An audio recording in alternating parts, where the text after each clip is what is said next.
ಇವತ್ತು ಕಲಬುರಗಿ ಜಿಲ್ಲೆಯಲ್ಲಿ ಇವತ್ತು ಬೆಳಗಾವಿ ಚಳಿಗಾಲ ಅಧಿವೇಶನ ನಡೀಲತ್ತದ. ಇವತ್ತು ಕಲ್ಯಾಣ ಕರ್ನಾಟಕ ಭಾಗ ಇವತ್ತು ಚಳಿಗಾಲ ಅಧಿವೇಶನಪ್ಪ ಅಂತಂದ್ರೆ ಉತ್ತರ ಕರ್ನಾಟಕ ಭಾಗದ ಒಂದು ಅಭಿವೃದ್ಧಿ ವಿಷಯ, ಹಿಂದುಳಿದ ಭಾಗ ಒಂದು ಅಭಿವೃದ್ಧಿ ಆಗಲಿ ಅಂತಕ್ಕಂಥ ಉದ್ದೇಶದಿಂದ ಚಳಿಗಾಲ ಅಧಿವೇಶನ ಏನಪ್ಪ ಅಂತಂದ್ರೆ ಮಾಡ್ಲಾಗ್ತದ ಹಿಂದಿನ ಹಿಡಿದು ಸರ್ಕಾರ.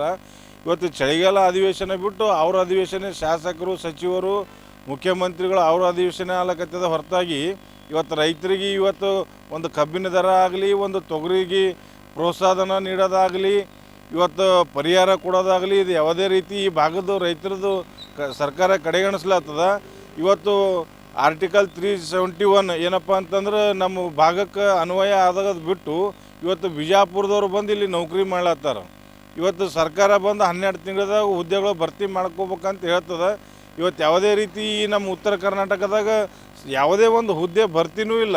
ಒಂದು ಶಿಕ್ಷಕರದಾಗಲಿ, ಒಂದು ಪ್ರತಿಯೊಂದು ಅಬಕಾರಿ ಇಲಾಖೆ ಆಗಲಿ, ಒಂದು ಕೃಷಿ ಇಲಾಖೆಯಲ್ಲಿ ಆಗಲಿ ಯಾವುದೇ ಒಂದು ಹುದ್ದೆಗಳ ಭರ್ತಿ ಆಗ್ತಕ್ಕಂಥ ಕೆಲಸ ಆಗ್ತಾ ಇಲ್ಲ. ಇವತ್ತು ನಮ್ಮ ಕಲಬುರಗಿಯಲ್ಲಿ ಇವತ್ತು ತೊಗರಿ 5,95,570 ಹೆಕ್ಟರ್ ಪ್ರದೇಶ, ಇವತ್ತು ಹತ್ತಿ 95,000 ಇಷ್ಟೊಂದು ನಾವು ಬೆಳೆದು ಕುಂತೀವಿ. ಇವತ್ತು ಇಲ್ಲಿದು ಅನ್ಯಾಯ ಯಾರೂ ಕೇಳಲಾಗ್ಯಾರ. ಇವತ್ತು ಚಳಿಗಾಲ ಅಧಿವೇಶನದಾಗ ವಿಶೇಷವಾಗಿ ಕಲಬುರಗಿ ಜಿಲ್ಲೆಯಲ್ಲಿ ಇವತ್ತು ತೊಗರಿ ನಮ್ಮ ಕಲ್ಯಾಣ ಕರ್ನಾಟಕ ಭಾಗದ್ದು ಒಂದು ವಾಣಿಜ್ಯ ಬೆಳೆ ಏನಪ್ಪ ಅಂದ್ರೆ ತೊಗರಿ.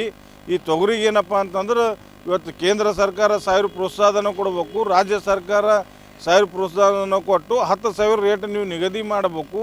ಇವತ್ತು ಕಬ್ಬಿಂದ ಏನದ 3,165 ಘೋಷಣೆ ಮಾಡಿರಿ, ಈಗ 3,000 ಕೊಡ್ಲತ್ತೀರಿ, ಅದನ್ನು 3,165 ನೀವು ಘೋಷಣೆ ಮಾಡಬೇಕು. ಪ್ರತಿಯೊಂದು ಇಲ್ಲಿ ಶಾಲಾ ಕಾಲೇಜು ಎಲ್ಲ ಒಂದು ವ್ಯವಸ್ಥಿತವಾಗಿ ನೀವು ಇವತ್ತು ಚಳಿಗಾಲ ಅಧಿವೇಶನದಲ್ಲಿ ನಮ್ಮ ಭಾಗದ ಶಾಸಕರು ಹರಟೆ ಹೊಡೆಯೋದನ್ನು ಬಿಟ್ಟು ಒಂದು ಚರ್ಚೆ ಮಾಡಿ ಈ ಭಾಗದ ಅಭಿವೃದ್ಧಿಗೆ ನೀವು ಅಲ್ಲಿ ಚರ್ಚೆ ಮಾಡಬೇಕಂತಕ್ಕಂಥ ಮಾತನ್ನು ಇವತ್ತು ನಾವು ಮಾಧ್ಯಮದ ಮೂಲಕ ತಿಳಿಸ್ತಾ ಇದ್ದೀವಿ.